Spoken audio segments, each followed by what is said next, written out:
Being a police officer means dealing with the worst of the worst, and even some good people in their worst moments. Being a police officer means being assaulted, shot at, stabbed. The police are the ones who volunteer to put themselves in harm's way to serve their community and their country. Put yourself in their shoes for a moment. You're on a scene and there's a criminal who's resisting her arrest. Do you try and grab her and risk getting kicked in the face? Or do you tase her until she stops resisting? Standard policy is to grab her, but there are so many officers who have had life-changing injuries trying to do just that. It'd be a lot safer to not do the right thing and instead use a little more violence than technically necessary.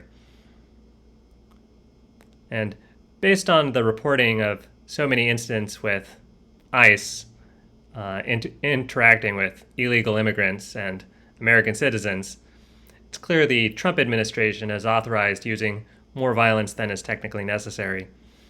Personally, I don't blame them. It protects the good guys at the expense of the bad guys. It's popular with the police unions.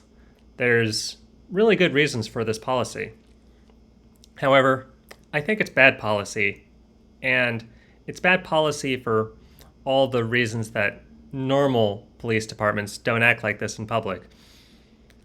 Let's just cover the basic economics first. Any use of force that looks at all excessive is a lawsuit waiting to happen. Sure, even if the government wins these cases, that doesn't cover the legal fees. And if they lose, then they have to pay damages. So this is a very expensive, litigious way of doing business. It's cheaper to not fill out the paperwork, to not do the internal investigations, and to not be in court. So what this ends up looking like is that even the supposedly tough on crime states, like Georgia or Arkansas, are really quite restrained in their behavior towards criminals. Sure, the perps might get roughed up a bit, but nothing worth going to court over. Meanwhile, ICE is shooting people in motor vehicles just to try to get them to stop. Then there's the optics.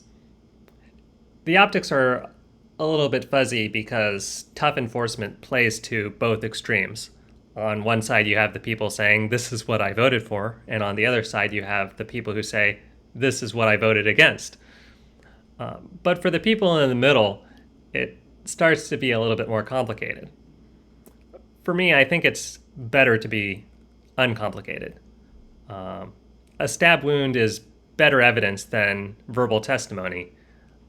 Prosecutors often say, give me the easy cases. And for the politicians who are trying to prosecute their case to the public, I think it would be the politicians who would say, give me the easy case.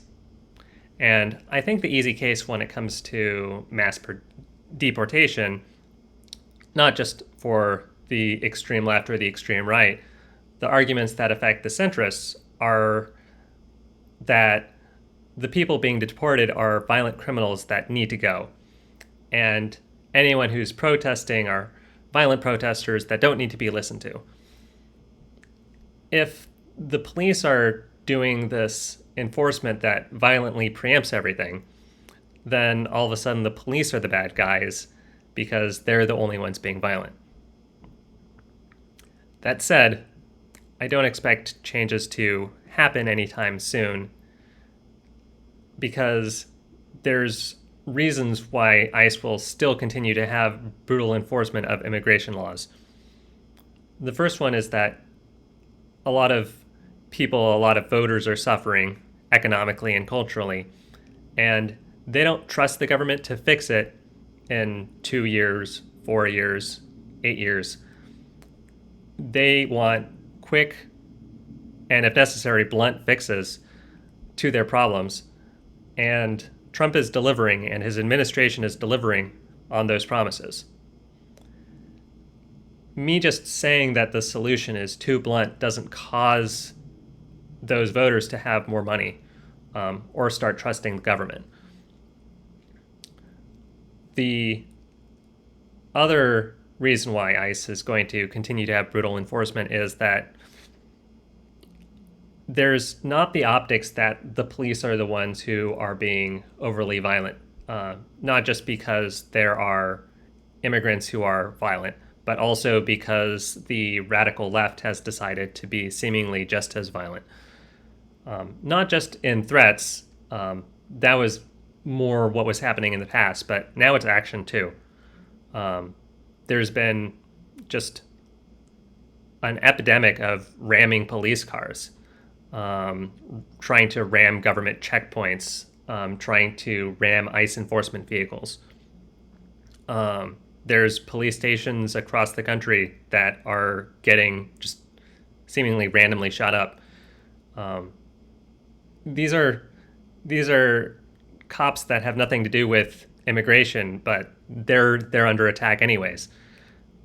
So even with ICE gone wild, it looks like the liberals and their violent left fringe are still the bad guys.